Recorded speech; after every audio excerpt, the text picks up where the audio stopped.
Hi there. I thought I would do a quick video and show you how I made these. These are my magnetic walls. I have two of them. This is the first one I did.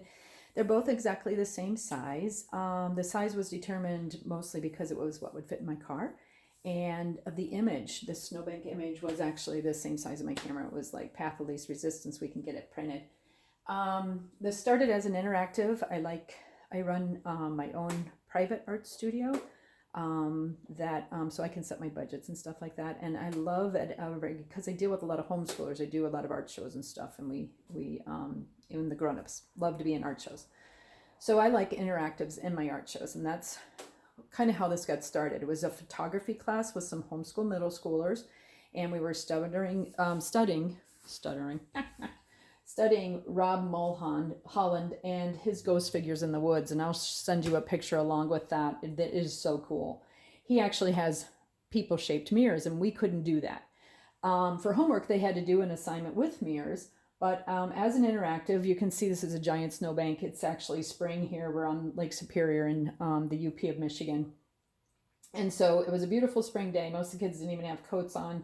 But this is kind of our leftover snow from the parking lot at the school where they were having this homeschool co-op. And we took a picture of the bank, then we had the kids plop along it, stand along it, took their pictures. And what you can do, this is a little bit of study in perspective. This is on Corplast, which is kind of like that garage sale sign stuff, the little hollow core plastic stuff, with a sheet of steel and the image printed over it. Then these guys are that stuff you just stick on your car, that magnetic stuff. Now I have to say that the people, sometimes when kids are pulling them off, they pull and the legs will split up the middle or the armpits or whatever. We just have some replacement pieces that I had them print at the same time, so I'd have it down the road. When we put them on there, so one way to use it is to find the spot where the kid originally was and try and blend it in, which is why it looks like there's nobody there. But when we move them around, they can start to see that ghost figure image.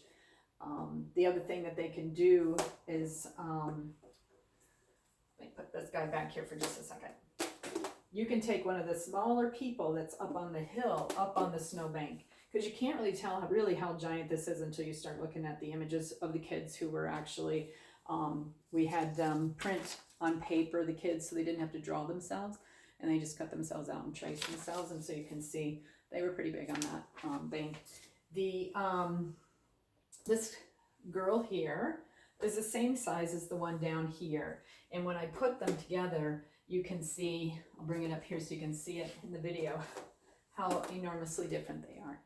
And so we can talk a lot about perspective and stuff with that too. And that's what I was hoping for, is not only as a cool art piece, but it also is something very interactive. The grown-ups love to come while they're waiting for kids to wrap up and find the spot where everything goes so that it's landing right on where it belongs. We've had this in a restaurant. They have art, and it changes artists once a month. We had 1 month, and we had this in there.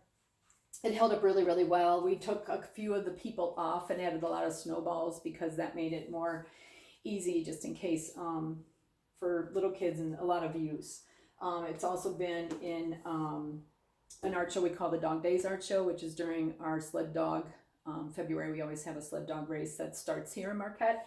And so this was also up for that in the library, right near the kids section. And it held up really well to that too. The kids can take this, because what they did was they printed the photo on here. But what I did was I also took the plain stuff. This is the roll of what's left of it. We have to get more. And sometimes I have the kids make their own. It does split if they're rough with it. You can tear it. We've practiced that. It doesn't tear easily, but it can chip and stuff on the corners. This is actually one that I did in with Sharpies and a little rubbing alcohol. And then I put it outside in the sun to see how long it would last, because I thought, how cool would it be if 3 and 4 year olds could make a piece of art, put it on their car and drive around with it.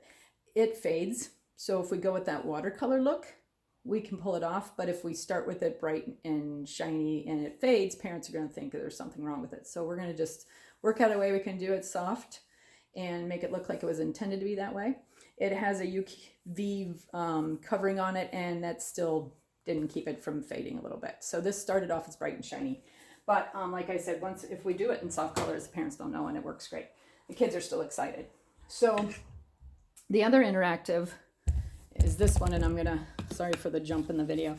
I'm gonna pull this down a little bit. We have the Dog Days art show, and we had a bunch of kids putting art in, but I just wanted to get another interactive in. And I've been meaning to do this one for a long time. This is just white steel on the Coroplast. Again, designed to fit my car, designed to be portable. The horizon line is made from the magnetic stuff, and it can be moved up and down. But the whole idea here is to have it just be something they can come and touch and play. Because of the Dog Days art show, my one daughter drew the little dogs, and then we just printed them in different sizes so that they would be able to become big and small. The houses I colored onto the thing with colored pencil. And so the dogs were printed on the computer, and then I printed them on that full-size sticker paper and then stuck the sticker onto here because I needed to find a way to transfer it on easily to the magnetic. So then when I did these, I actually laid a sticker page over the colored pencil because I didn't want it to even risk smearing. I didn't have enough time to test it before it went in the art show. And I just figured that that would be a great way of making sure that we could clean them up and that they wouldn't peel back. So this one, again, was in for about a month. A lot of people, we had like directions, how you could play with it. A lot of people played with it. The way we kind of explain it is to take like this, set it up so the large things are at the bottom, smaller things back towards the horizon line, and then to start playing with it, like taking the little purple house and putting it down here and noticing the difference. Can you see that? It's so far back. The difference in the height. Here it looks normal. Down here it looks like a little dog house or a little doll house. Look at it, this is the size of the dogs themselves. And so the same thing, you can take the little dogs and put them down here, and you can see what a difference that they are. The clouds, rearranging the clouds and putting the small and the large. We can talk a lot about clouds and how they move through the sky.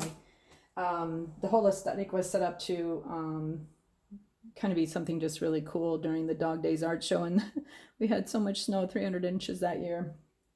We were socked in, and this just was kind of based on those houses in Finland that are all pretty and colorful, which we needed around here when the white snow was flying. So anyway, we can put them up over the horizon line.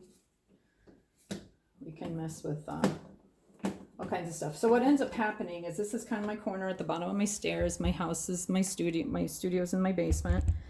And they come down and they can play with either one of these interactives. They mix them up all the time. We stick other magnets on them. I have a little, one of those little gel mats here on the floor that they love to stand on and play on. And this is kind of where they go when they need something to do if they're finished with their art, or they're waiting for the moms to stop chatting, or when they first come down, they'll play with it a little bit. But has been really, really successful. Like I said, I set my own budgets and stuff, so it was something I just felt was worth it to me because I love those interactives. And so that's that. If you have any other questions, let me know. But love magnet walls, and I really, really love your abstract little pieces. Those are gorgeous. So see ya.